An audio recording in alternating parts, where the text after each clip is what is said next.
Box 13, with the star of Paramount Pictures, Alan Ladd, as Dan Holliday.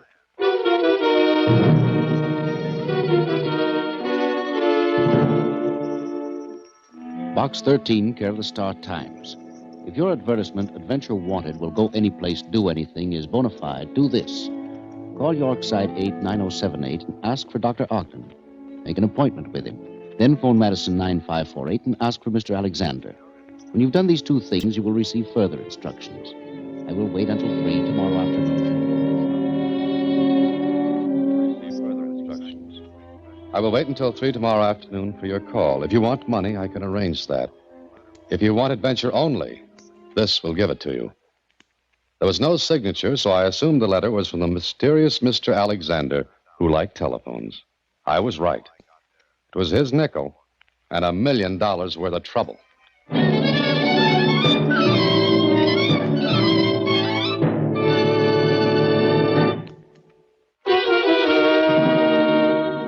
And now, back to Box 13 and Dan Holliday's newest adventure, The Clay Pigeon.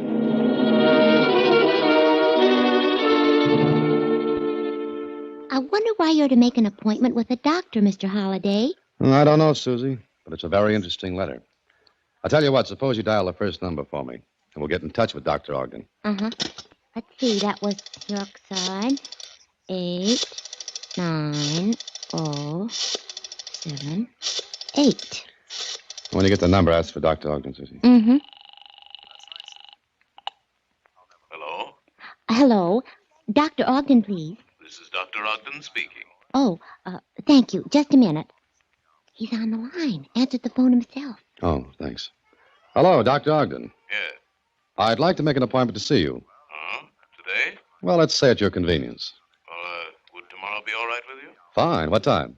2 o'clock sharp. 2 o'clock sharp. Fine. You know the address? Well, no, you'd better give it to me. Certainly.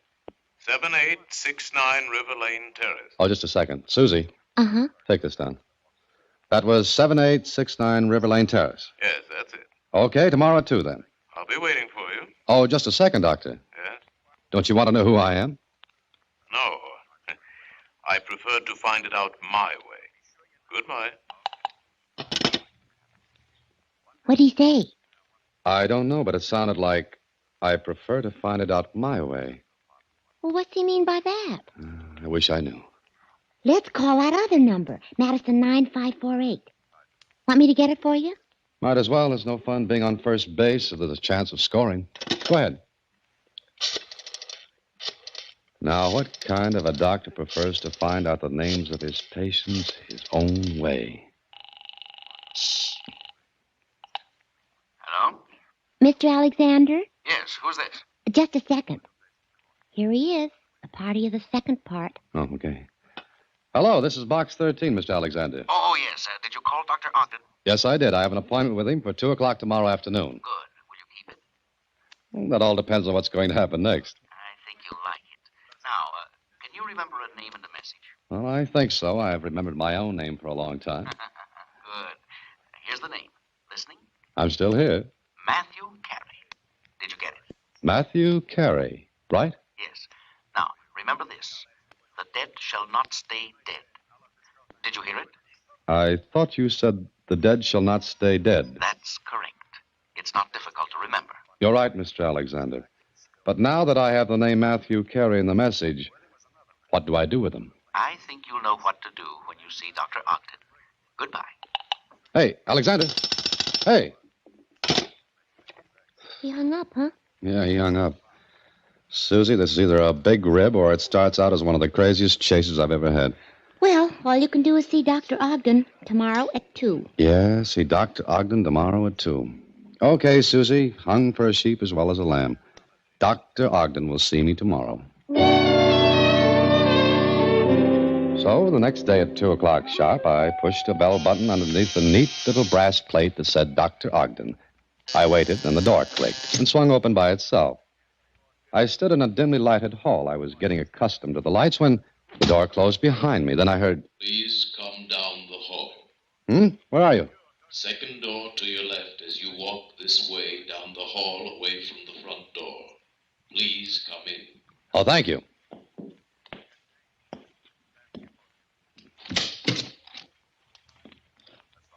How do you do? Please close the door and come in. Thank you again. I'm very happy to see that you're prompt. You're the gentleman who called yesterday about 2 o'clock, yes? Yes, I called about that time. Good. Please be seated across the table from me. Now, may I ask who sent you to me? A mutual friend, May I ask the name of this mutual friend? Mr. Alexander. I don't seem to recall that name. Alexander? Alexander. Yes, Alexander. Well, no matter. You are Dr. Ogden. Yes, why do you ask? Well, I had no way of recognizing you, Doctor. For all I know, you may be someone else. I see you're a skeptic. About what? Don't you know? Huh? Oh, yes, of course. Shall we proceed? By all means, I'm very anxious to proceed. But first, my name is... Please don't tell me. I have other ways of finding that out. Oh? First, we shall dim the lights. I control them from my chair here. You can still see me? Very dimly. Your eyes will become accustomed to this light in a moment. Now, there's a drawer on your side of the table. Please open it. You'll find a pad of paper and some pencils in there. Select any pencil and take the pad of paper. Okay, I've done it. Close the drawer. Now what do I do? Please write your name on one of the slips of paper from the pad, anyone. Underneath your name, write a question. Some problem that is worrying you. I shall attempt to advise you. I hope your skepticism does not interfere with our rapport. Wait a minute. You mean you're... What were you going to say? Let me get this straight. I'm to write my name on a slip of paper. Yes, and underneath any message, question, problem. Mm-hmm. Name. And a message. All right, that's done. Now what? Fold the slip of paper and place it under the teacup in the center of the table. There you are, Dr. Ogden. Good. We shall have to dim the lights a little more. I am trying to establish contact with your mind.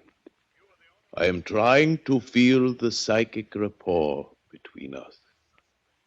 Think of your name and the message. Think of them. I see that your name is Matthew Carey. No! Who are you? Where did you come from? Now, wait a minute, Dr. Ogden. Take it easy. Get out! Get out, you're crazy! You know nothing! Get out! Calm down a minute, will you? Why should my name make you jump out of your chair like that? It's not your name. Please, you don't know anything. You can't know. What's the matter with you, Doctor? Please get out of here. Go! Well, all right. But how did you know what name was on that slip of paper under the teacup? I said get out, or I'll have you thrown out.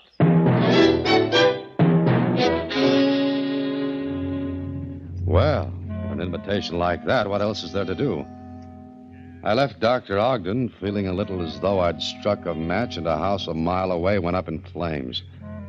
Who was Matthew Carey? More important at the moment, who was Mr. Alexander?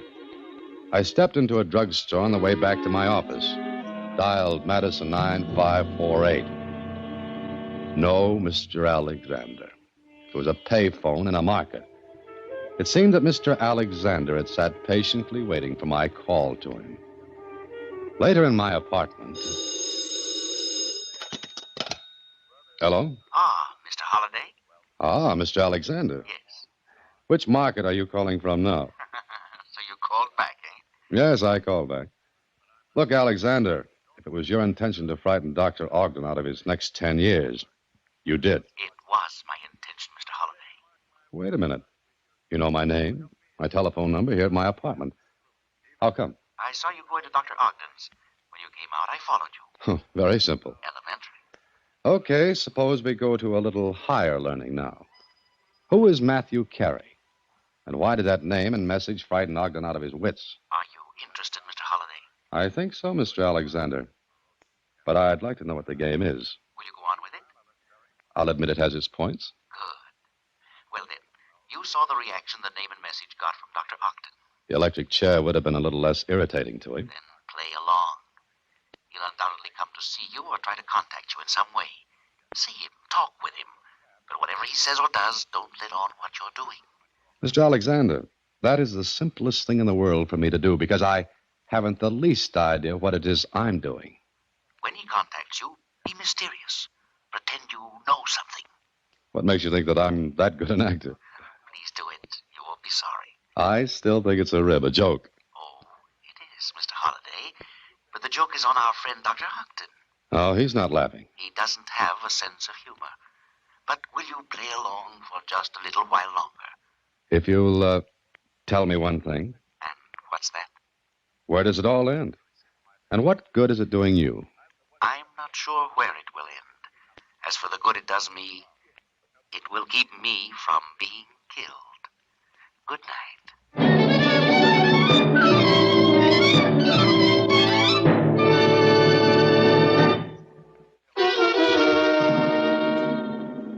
Now back to The Clay Pigeon, another Box 13 adventure with Alan Ladd as Dan Holliday.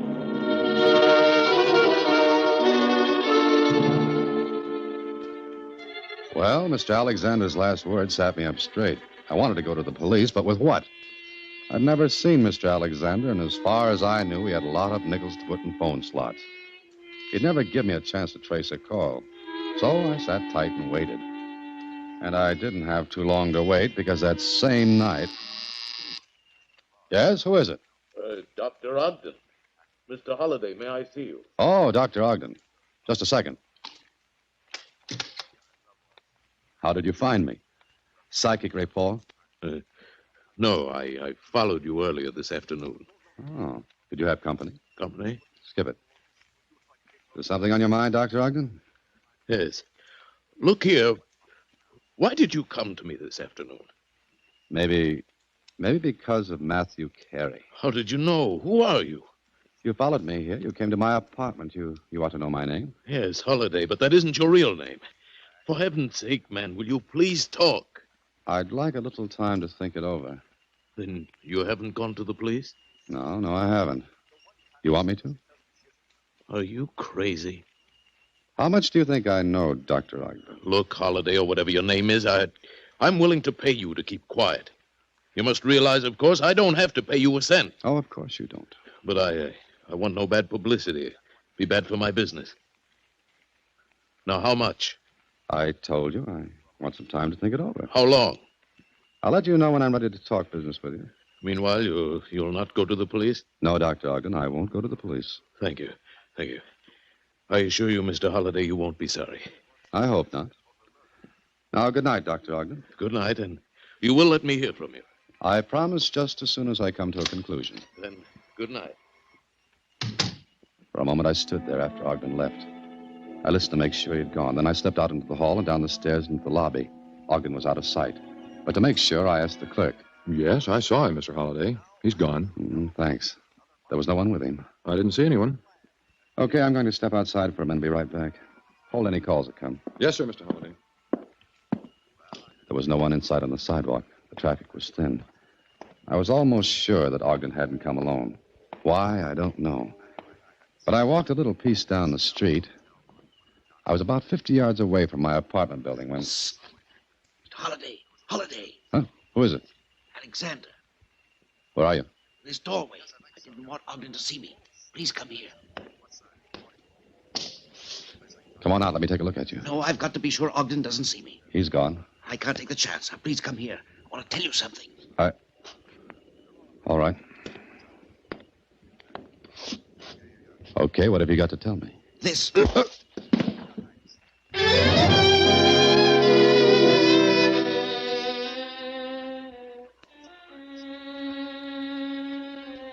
better now, Mr. Holliday? Oh, how'd I get back in the lobby? I found you. How did you happen to be looking for me? Well, there was a call for you. I stepped out on the pavement and saw someone lying in that doorway. Yes, and there I was, all tucked away. The original Clay Pigeon, Dan Holliday. Shall I call the police? No, wait a minute. You've got your wallet.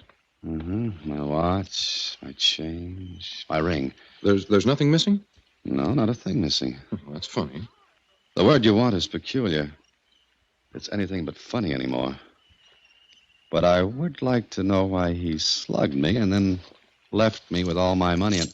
Your keys. Have you got all of them? Yeah. Yeah, they're all here, but look at this one, Charlie. You see anything? Well, yeah, there's some green stuff on it. Mm-hmm. Modeling clay. Looks like it. So Mr. Alexander wanted to make an impression of this key to my office. Why? Charlie, someday I'm going to catch up with Mr. Alexander and get an answer to a lot of questions.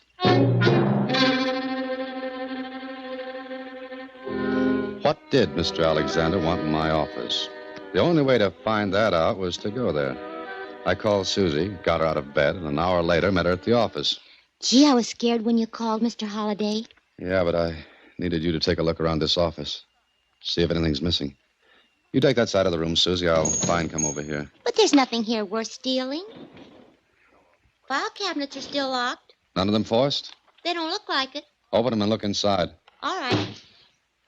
Not a paper disturbed, not even a pencil out of place. Okay, I'm crazy. I give up. How about the cabinet, Susie? Gee, they're just like I left them when I went home. I remember straightening them today because I wanted to find that... Okay, let's forget it. You know what I think, Mr. Holliday? No, what do you think, Susie? I think Mr. Alexander is a lunatic. Well, tell him to move over. He's getting company. The guy slugs me, makes an impression in my office key, and now what? You know, Mr. Holliday, I think you ought to find out about that Matthew Carey. Hey, that's an idea, Susie. Okay, pack up and go home now. Tomorrow, you and I are going to the morgue of the Star-Times, and we'll see what we shall see.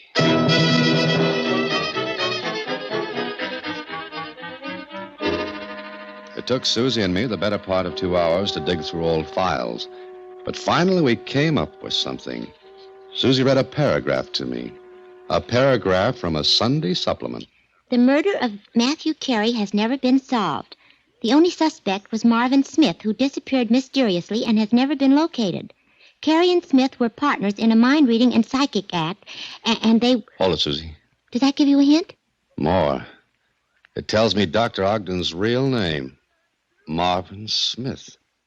Susie, Ogden is a mysteriously disappeared suspect. Sure, but who is Mr. Alexander? Go ahead, read some more. Okay. Matthew Carey's body was claimed by a brother, Philip Carey. Philip, at his brother's inquest, was dramatic in his denunciation of police and in his vow to track down his brother's killer. Later, he too disappeared. The Matthew Carey case remains another famous unsolved murder. Gee, Dr. Ogden killed Matthew Carey. Yeah, that's the way it looks. Now, all I've got to figure out is what I'm doing in the act. Why did Philip Carey send me to Dr. Ogden in the first place? To scare him. Oh, that was only part of it.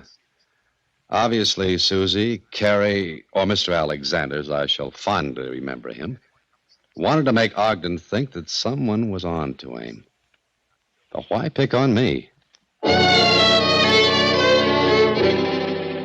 Later, I called the police and let them know that Dr. Ogden and Marvin Smith were one and the same.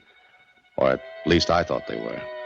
The police went in to see him, but once more he had dropped off the face of the earth, and I looked like a prize sap for giving the tip-off. Then that afternoon... Want me to answer it, Mr. Holliday? I better let me take it, Susie. Hello? Holiday? Yeah. Dr. Ogden, isn't it? Yes. Where have you been? Listen to me. I agree to your terms. You what? I said I agree to your terms. Oh. You agree to my terms? Well, that's nice. I can't talk any longer. I've got to go now. But I agree to your terms. Goodbye. Ogden. You know, Susie, someday I'm going to have that instrument taken out and thrown in the river. Is something the matter? Yeah, something's the matter, and it's all with me. That was Dr. Ogden, huh? That was Dr. Ogden. And he agrees to my terms. He agrees to your terms? What terms? That's the question, Susie. What terms? Now... Oh, no, not again. I'll answer it. No, I brought this on myself. I'll take it. Hello. Good afternoon, Mr. Holliday. Well, Mr. Alexander, how do you do? How's your head? How would your head be after a bolero was drummed out on it? I'm very sorry I had to do that, but it was necessary. Alexander, if I could only see you just once. How would you like to do just that tonight? What do you mean? Meet me at midnight tonight at the corner of Bay Boulevard and Shore Drive. It's a pretty lonely neighborhood. What's the idea? You would like to see this finished, wouldn't you? Yes. Yes, I would. Then meet me, but come alone absolutely alone, understand? What if I don't? I'll be very disappointed in you. Goodbye. What now, Mr. Holliday? Good question, Susie. I've already made the police think I'm a little off by sending them after Ogden. Okay, I'll meet Mr. Alexander tonight, but not before I do a lot of thinking.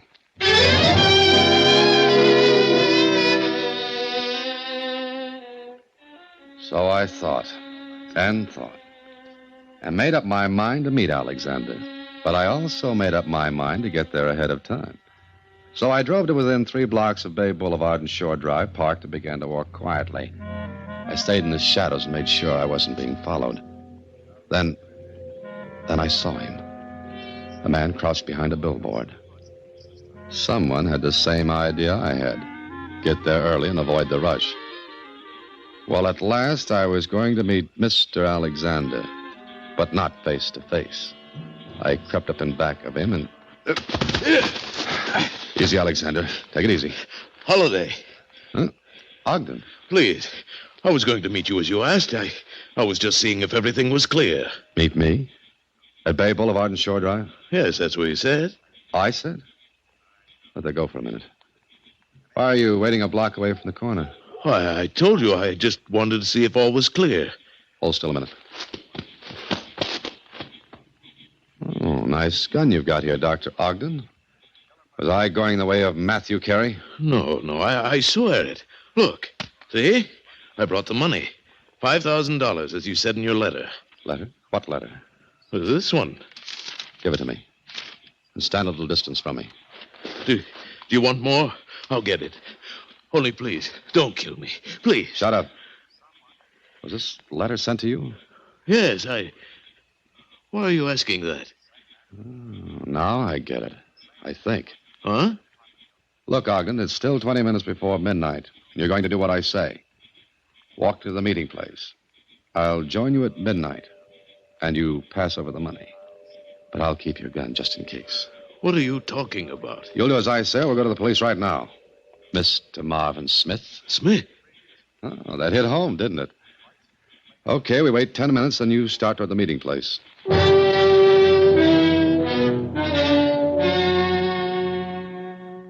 At midnight, I walked toward the corner. It was very dark, and I could just make out Ogden's silhouette.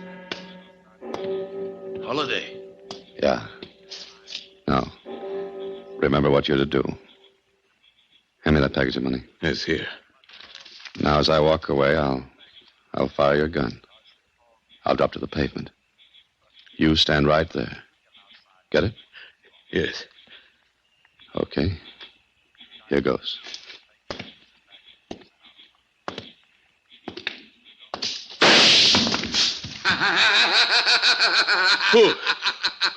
Who is it? Hello, Smith. Philip. Philip Carey. You did just exactly what I thought you'd do, Smith. You killed him. Now I'm going to kill you as you killed Matthew. Don't move. Keep your back toward me. Now take a moment, Smith. Take a moment to think how it must have felt to my brother.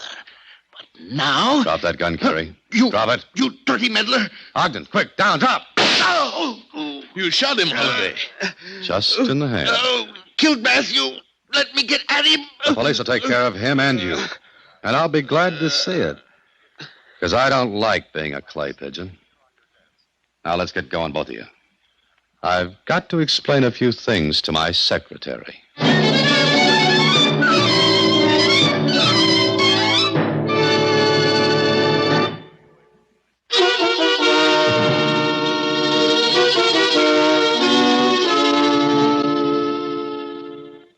So Mr. Alexander, or Philip Carey, took just one piece of stationery and wrote Ogden a blackmail letter on your typewriter. That's why we found nothing missing. Right, Susie. One piece of paper wouldn't be missed. But if it hadn't been for the clay on the key, I wouldn't have known he even got in here. But what was he going to do? Yeah, it was a beautiful setup, Susie. He sent Ogden the blackmail letter. Ogden thought I sent it and was blackmailing him. Ogden was set to kill me, which is just what Alexander or Carey wanted. Okay, so Ogden kills me. Then Alexander steps in, kills Ogden, puts the gun in my dead little hand, and goes away for good. And then? And what did the police find? $5,000 in my pocket, a blackmail letter to Ogden written on my stationery, my typewriter. It's an open and shut case. Shut right on my neck. Aha, but there's one thing wrong. What? I could have testified differently. I knew the whole thing. Alexander wouldn't have gotten away with it. I don't like to keep things from you, Susie, but I was going to. What? Mr. Alexander would have come after you. Mr. Holliday, let's take the ad out of the Star Times for a while. Then what will we do for excitement? Good night, Susie. Listen in again next week when, through the courtesy of Paramount Pictures, Alan Ladd stars as Dan Holliday in Box 13. Box 13 is directed by Richard Sandville, and this week's original story was written by Russell Hughes. Original music is composed and conducted by Rudy Schrager, and the part of Susie is played by Sylvia Picker. Vern Karstensen is in charge of production. Box 13 is a Mayfair production from Hollywood. Watch for Alan Ladd in his latest Paramount picture.